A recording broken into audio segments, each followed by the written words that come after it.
It's the knave. And... child! Hey, aren't you supposed to be in Snezhnaya recuperating? What are you still doing in Fontaine? Oh, it's you two. I didn't expect to run into you here. I was unconscious for quite a while after the fight in the Primordial Sea. After I woke up, I realized I was being taken back to Snezhnaya, and well, I couldn't have that now, could I? Not when I've still got unfinished business here in Fontaine. So, I mustered up all my strength and made the journey back on my own. What sort of unfinished business are we talking here? It has to do with Skirk, my master. I really wanted to meet up with her, but by the time I got back, she had already left. I still have so many questions for her. Without any other leads, all I could do was ask the knave to help me track her down. She must have left behind some traces from her time in Fontaine. Oh, okay, so have you found any clues? Unfortunately, no. While the House of the Hearth is adept at collecting all manner of intelligence, certain existences can still manage to escape our purview. Basically, unless Master feels there's a need to meet with me, she's not going to be found. But that problem has an easy fix. I just need to become stronger, and then... Paimon thinks you should focus on getting better first. The worst of it is over. It's all thanks to that one kid from the House of the Hearth. Elwar, I think her name was. She gave me a bunch of random potions to drink. They didn't go down easy, let me tell you. Pain and chills all over. But they really did help speed up my recovery. And that's good, because it looks like I really do have to head back this time. The old man's been putting the pressure on me. He sent someone to tell me I'm needed for some sort of project. Project Stuja? Yeah, that's the one. I heard Regrator's involved too. I'm not looking forward to having to listen to all his monologuing, that's for sure. Hey, maybe you could think of a way for me to stay in Fontaine for a little longer. Helping Linny and the others brush up on their fighting skills would be far more interesting. If you and I could spar, that would be even better. I've been waiting for a chance to see you go all out. And what a sweet little daydream that is. But I also have a role to play in all this. I'll be leaving Fontaine shortly as well. Besides, considering how little they see fit to step outside the homeland, being called on to return to Snezhnaya by such illustrious dignitaries, what a great honor. Wouldn't you agree? One I could do without, I'd say. Is it just Paimon? Or does it kind of seem like they're... So, dear guests of the House of the Hearth, to what do I owe the visit? Right! We're super close to Linny and the others, but we still don't know much about you! Is that so? Introductions have already been made, have they not? Oh, well, you see? There's only so much you can learn about someone from a short introduction. At least tell us something a little extra, like... Why do you call yourself father? Huh, good question. I'd also like to know. The fact that you have to ask tells me our intelligence work has been quite successful. Telling you the answer to that question would only serve to undermine that success. And we can't have that, now can we? Spoken like a true diplomat. That was some expert sidestepping right there. Well, if there's nothing else, I think I'll take my leave. I still have a small matter to resolve at home. Wait, don't go!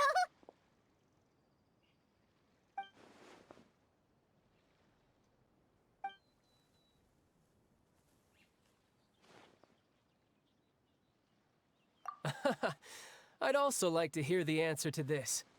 I've met some of the members of your organization, and they all seemed like really good kids. They actually reminded me of Tonya and Tusser. Which, by the way, if you ever betray them, I'm just letting you know, I won't let you off easy. And why would I betray them? Well, you've already betrayed the House of the Hearth once, haven't you? At least, that's what I heard.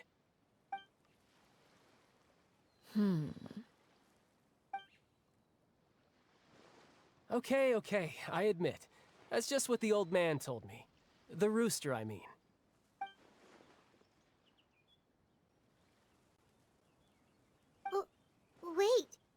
Did you really do something bad to those kids?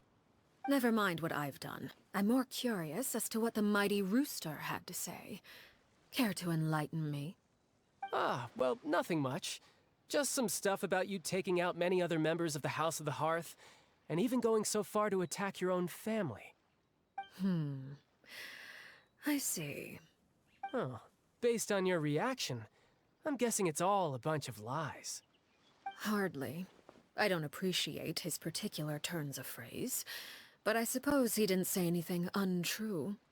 Although, it would be more accurate to say that there is a certain level of prejudice involved, but I don't intend to clear that up just yet.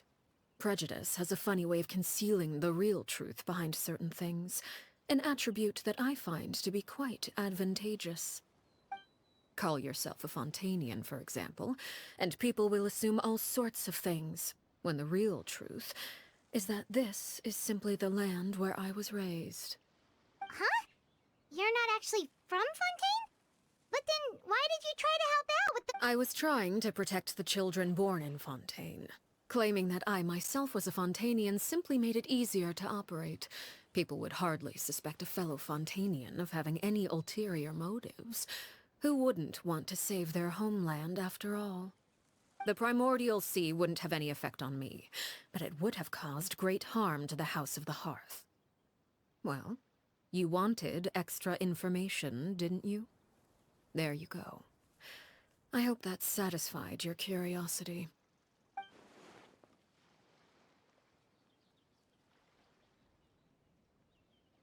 So, you stayed in Fontaine for the kids. I guess I was wrong to believe you'd betray them. Apologies. Looks like I was holding on to some prejudices myself. Good. Like I said, I like it when others have misconceptions of me. Actually, while I was recuperating at the House of the Hearth, there was something else that really caught my attention. I heard that members always resolve disputes and arguments with a friendly spar, and the loser has to back down. Seems pretty cool if you ask me. Well, that's only a recent development. In the past, such spars weren't nearly so friendly. The losing party would lose everything, including their life. They were that high stakes? Whew, at least that's not a thing anymore. Well, the current atmosphere's not half bad. I'm a bit jealous, actually. You've got so many family members around you, and you even get to live with them. Having a lot of family around means dealing with a considerable amount of bickering and scheming.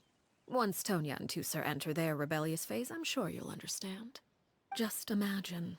Tusser becomes obsessed with plucking out strands from the rooster's mustache, or Tonya decides to dye her hair 42 different colors. Okay. I get the picture. A little. Perhaps if you had less on your mind, you'd be able to absolve yourself of such troubles. So what are you planning to do now? Catch up on some sleep? Or should I give you some time to rack your brain for a topic to discuss before I ask any questions? Although I must profess to being curious. Without Child here, how do you plan on distracting me? Us? Distract you? A good one. Looks like you could have used some extra time to think. No matter. If you don't have any other plans, why don't you accompany me somewhere? Don't worry. I'll be sure to steer clear of any scheming children. The ocean breeze is sure nice today. Children always think they can hide things from the grown-ups. But nothing gets past me. Least of all a little scheming. I think I'll let them have at it for a little longer. Well, I'll leave you to think things over. If you're so inclined, meet me outside the Palais Mermonia. Good things come to children who do as they're told. So I do hope you decide to tag along. If only for your friends' sakes. What should we do?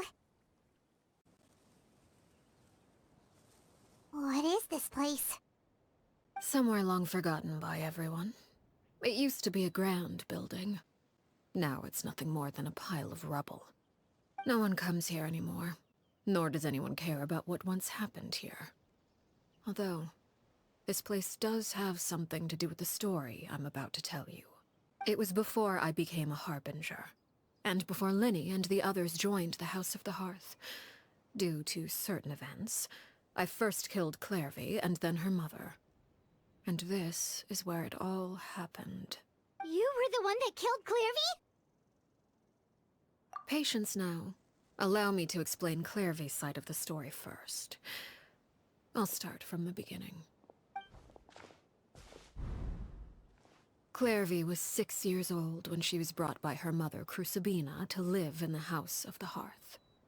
From the outside, it seemed like a fairy tale. A thriving family made up of kind adults and friendly children. Crucibina was the knave at that time, and the House of the Hearth was under her control. She was Clairvy's mother by blood, but she was also the mother to all the children in the house. Clairvy was happy here, for a time. But she quickly realized that being part of this family wasn't a fairy tale at all. It was a kind of purgatory. Purgatory? Exactly. The House of the Hearth takes in war orphans from all over Teyvat. But as for how to raise them, that depends entirely on the person in charge.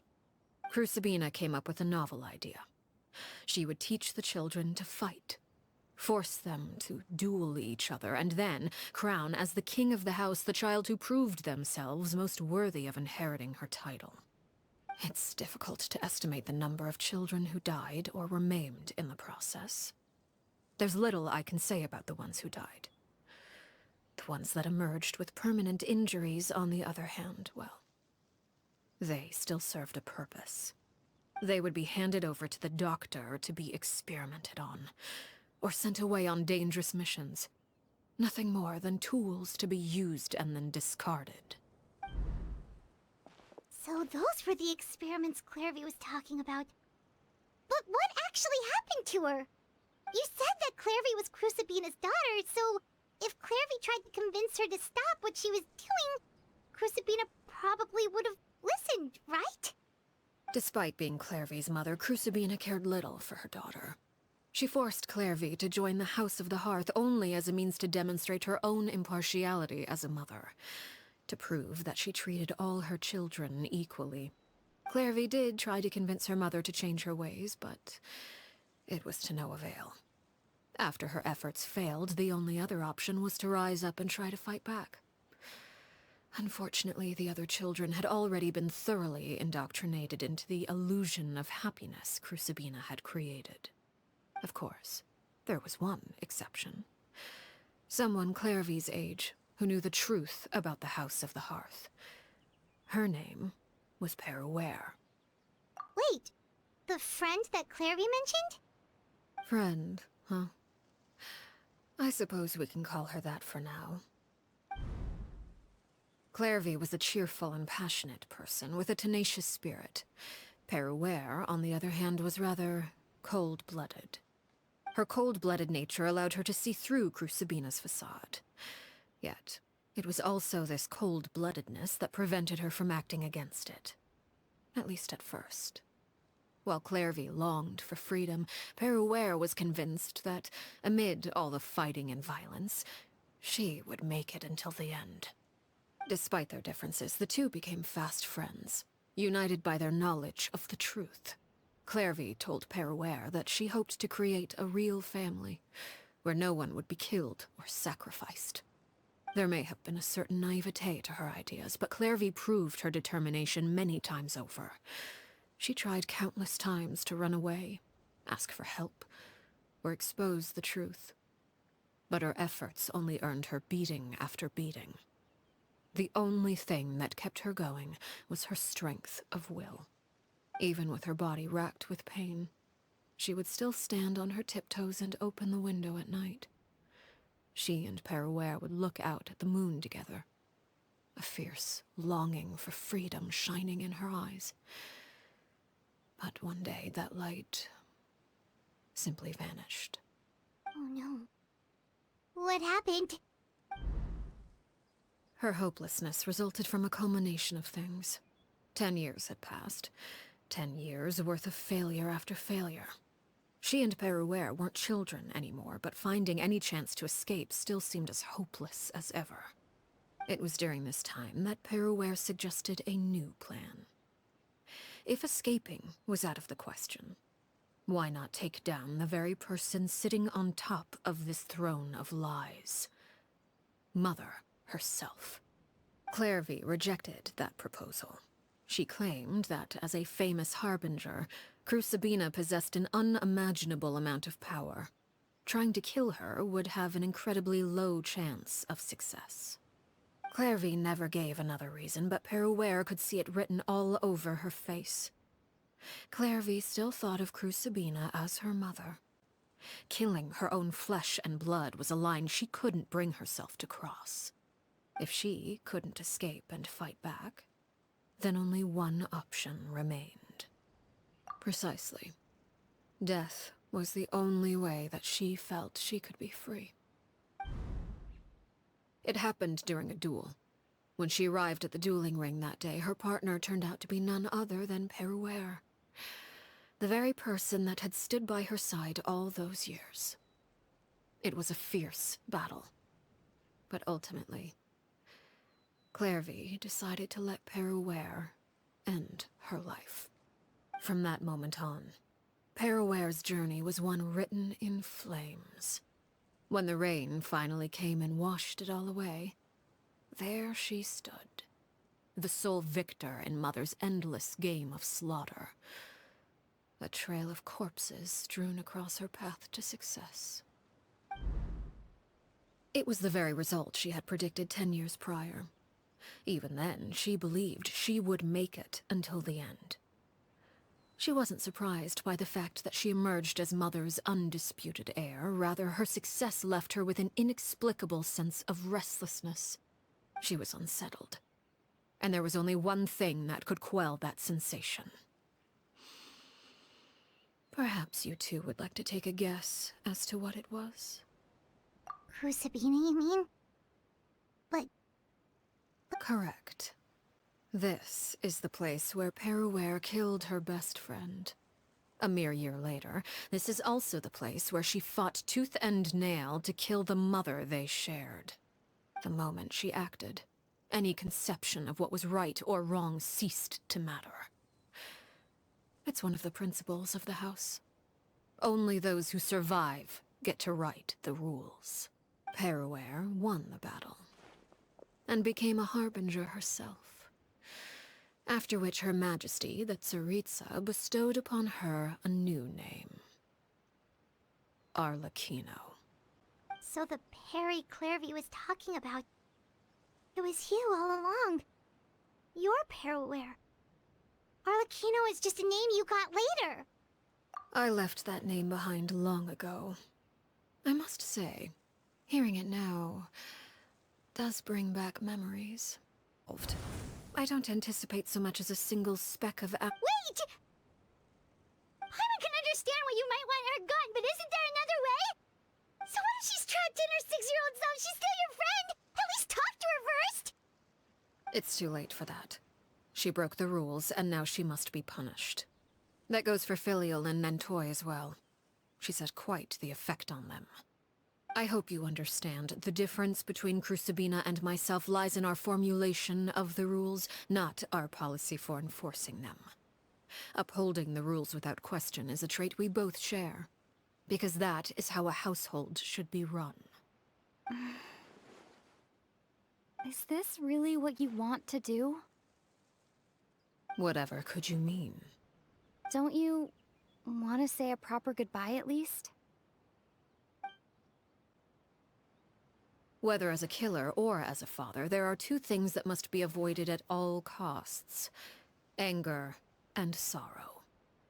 Anger makes you impulsive. Sorrow causes you to waver. Well, it appears it's about time to proceed. Before we arrived, I told some of my well-behaved children to bring our troublemakers here by nightfall. I do believe I've kept my end of the deal. I gave your friends quite a bit more time. As for what happens now, we'll just have to wait and see.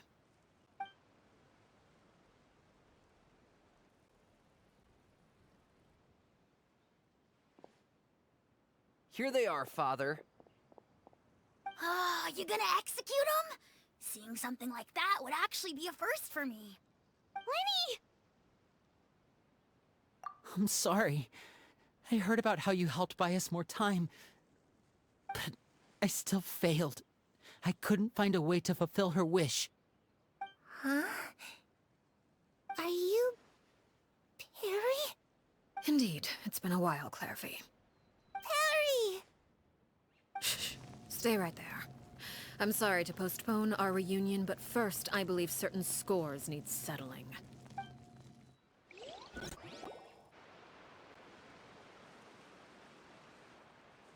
Father, let me explain. Out of my way. Father! You chose to conceal a threat to the house. And for that, you must be punished.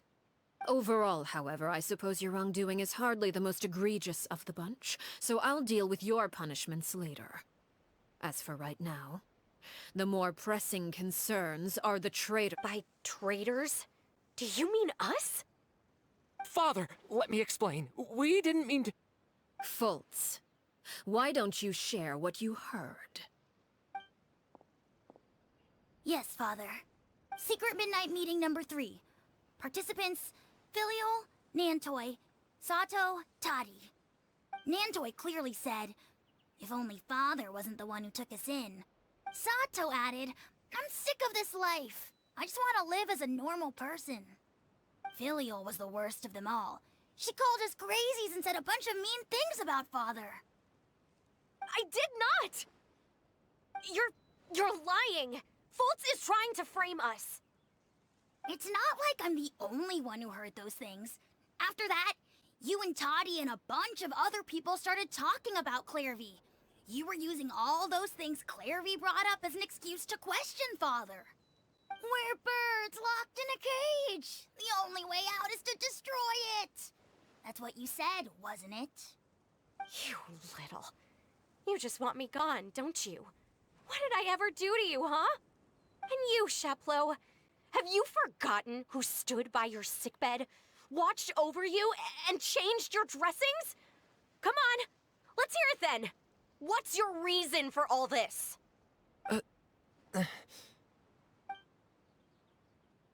You're wrong, Filial. We don't want you to die. You're our family. Liar. You wouldn't be doing this if that were the case. So why? Why have you backed us into a corner? We all live in the House of the Hearth. You know the type of work we do, Filial. A single betrayal can cost dozens of us our lives. It's not like it's never happened before. That kind of thing is hard to forget. That's why the House of the Hearth cannot tolerate any form of betrayal. Ever since we came to Poisson, you've had 7 secret meetings. A lot of the things you talked about really crossed the line. Applies to me. Demonstrate a sufficient showing of strength, and I shall offer a concession. Wait. Beat Father in a duel? Impossible. Father is way too strong, even for Lenny.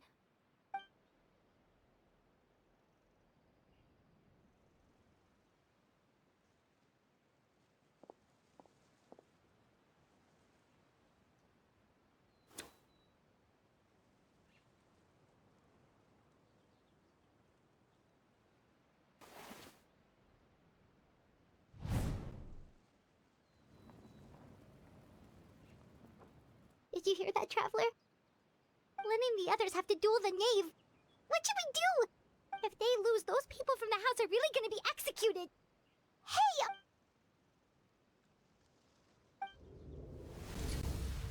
Don't you want to say a proper goodbye at least?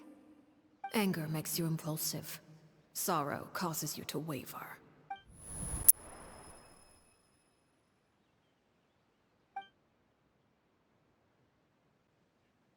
Oh. Looking at that expression on her face, she seems really serious about this. Guess that means there's no chance she's throwing the duel on purpose, huh? When guests are around, families are often on their best behavior. And And any disputes are less likely to escalate. When the time comes, make the choice that you deem most appropriate in the situation, and lend your help to the House of the Hearth. What's wrong, Traveler? Hey, where are you going? Traveler? You're asking to join the duel against the knave? I'll allow it. We do have a ready-made dueling ring at our disposal, after all.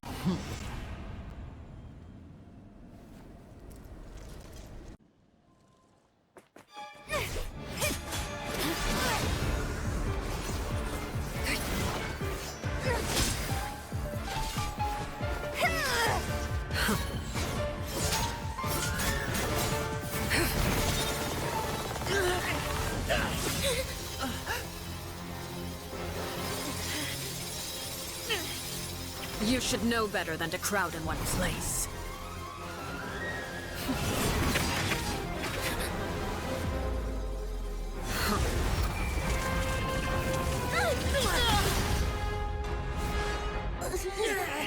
Oh, I know. No! I'm sorry, Father!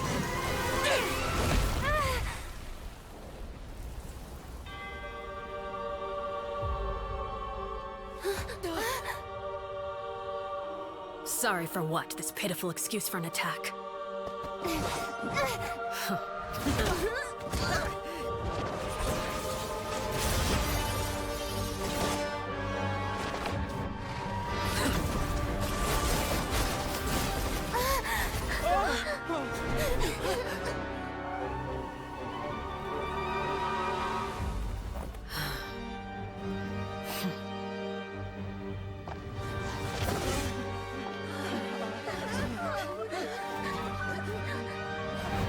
Father, no!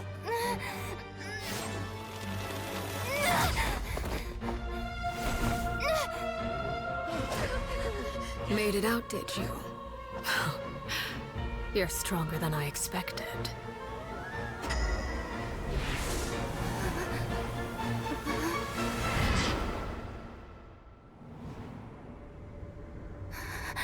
A crimson moon. I can't move.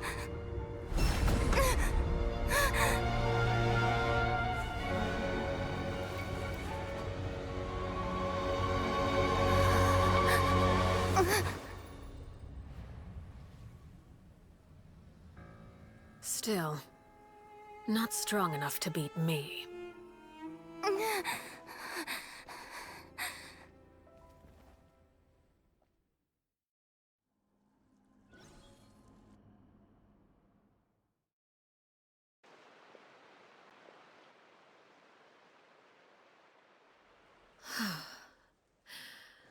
I believe we can end things here. It's not often that we get to enjoy the company of guests, after all. We wouldn't want things to get too out of hand. Brother, are you all right? Lenny, Given that I am the victor of this duel, as agreed, the punishment stands. No! I never thought things would end like this. However, everyone involved in the duel demonstrated a remarkable level of strength and determination. In light of this, I'm prepared to change the method of execution. Elwar, the bottled flames I gave you for safekeeping. Do you still have them? Yes?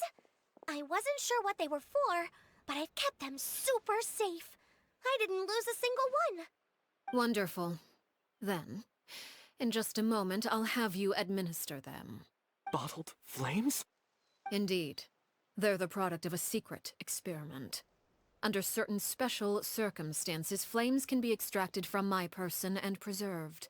Once ingested, searing pain will spread across every inch of your body. No harm will come to you physically, but your memories will be burned away. If you can withstand the pain. When you awake, you'll have forgotten everything you know about the House of the Hearth, and will be expelled from the organization. In other words, administering this concoction will kill the version of you that grew up in the house, and give you a new identity.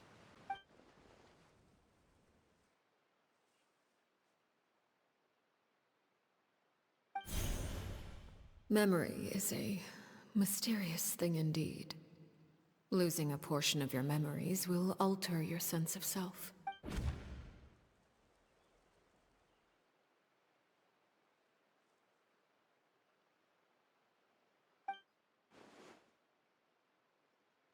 So, you're just letting us go, Father? You misunderstand. Memories are extremely important. Once consumed by flame, the version of you standing before me will die, and our secrets will die with you. So no, I don't intend to just let you go, because the person who survives will be nothing but a stranger.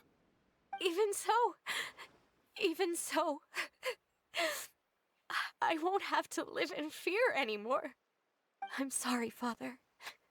I'm sorry I let you down. But I really... Don't cry, Filial. You haven't left the house yet, so there are still rules to be followed, yes? Remember what I taught you. Anger makes you impulsive, sorrow causes you to waver. Don't let yourself be controlled by your emotions. Of course. I'll remember. Dry your tears, and go pursue the life you really want. Yes, Father. Chaplot, Fultz, Elwar, take them back to Poisson. And bring Linny and the others as well. I prepared 3 extra vials of bottled flames. As for whether to take them, the choice is yours. Goodbye, children. The next time we meet, I will no longer be your father. Thank you for all you've done for the house. I hope you have bright futures ahead of you.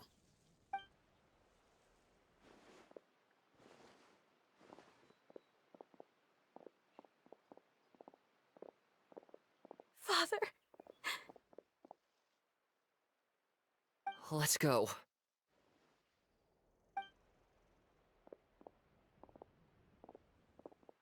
Here, grab my arm, Linny.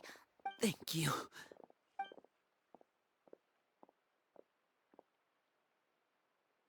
Clairvy.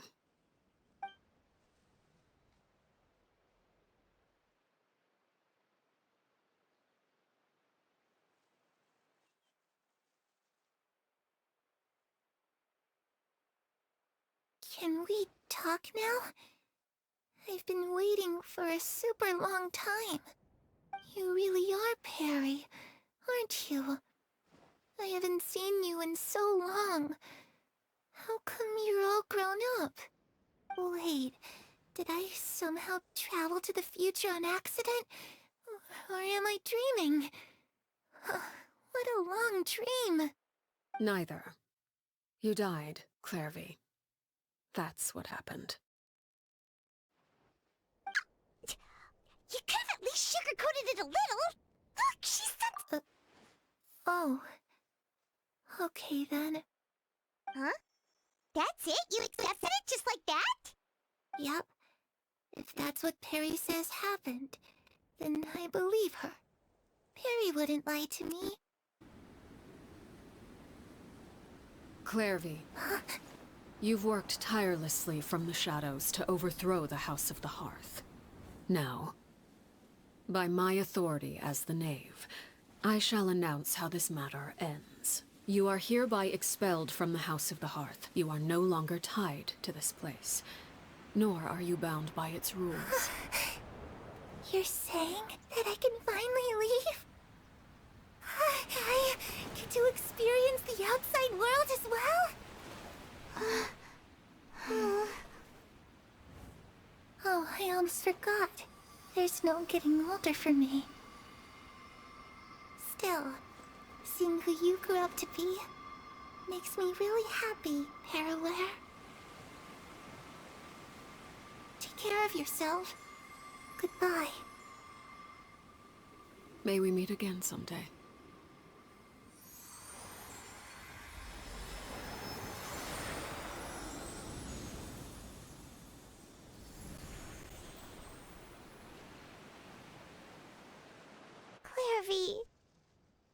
She left so soon. Paimon didn't even get to finish her story. I also have certain sentiments left unsaid. I wanted to tell her that the aurora I saw in Snezhnaya was just as beautiful as the ones in the pictures. But a shadow's memories reset at dawn. Had we delayed any longer, we wouldn't have had the time to say goodbye. Whatever regrets may linger, let them be lost to the coming of a new day. Father? It's Linny! Hey, Linny!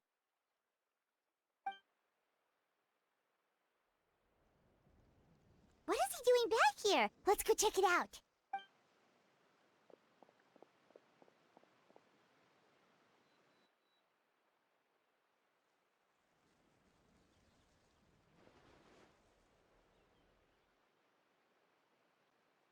Father, the bottled flames have been administered. Filial and the others have left the house. And you? What have you decided? Thank you for giving us that choice, Father. But we never wanted to leave the house. It's the only home we've ever known. Lynette and Fremine feel the same way. They're recuperating back at the Hotel Bouffe d'été. But I decided to come back and tell you where we stood. I'm sure you're well aware of the expectations I have for you. I want you to follow in my footsteps and become the next king of the house. Yet you seem to have different ideas. I must admit, I'm rather surprised by your decision to stay. There's nothing wrong with choosing to live a quiet life. Leading this organization is a heavy responsibility, one not so easily carried by someone forced onto the throne. I just never understood what you saw in me. What made you believe I was deserving of that throne? You're brave, talented, and, most importantly, you cherish your family. You would do anything to protect them, even if it costs you your life.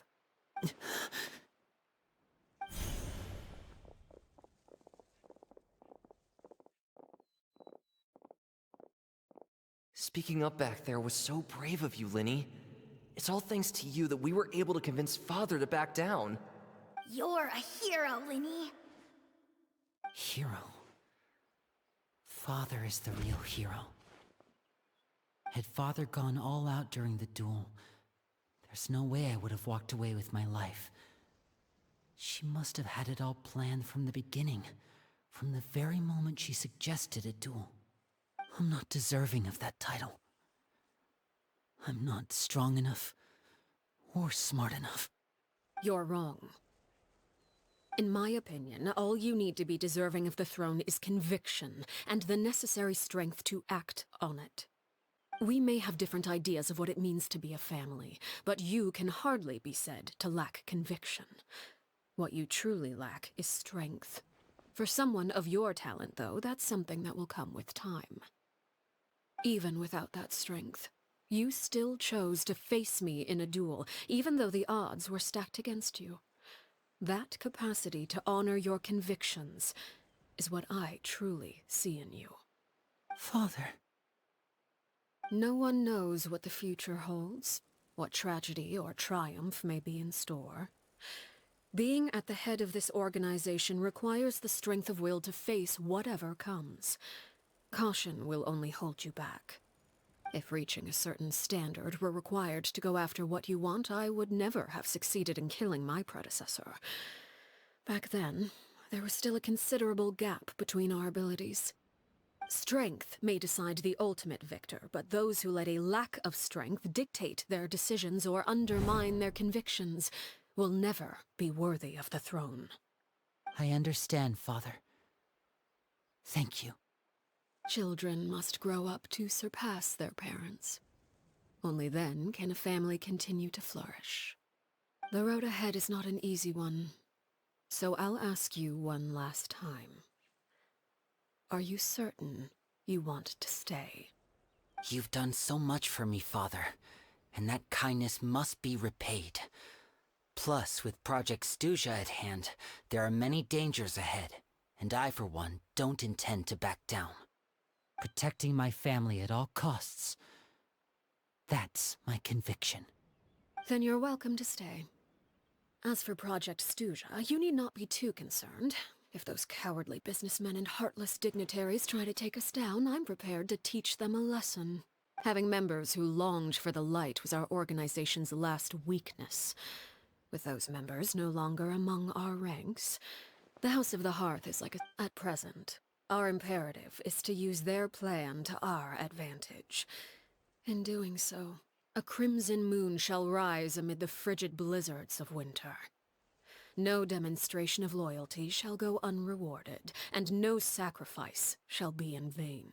As for the two of you, whether we meet again as friend or foe, I'll remember the camaraderie we shared in this moment. No matter how arduous the journey ahead, I hope we both reach our desired destination.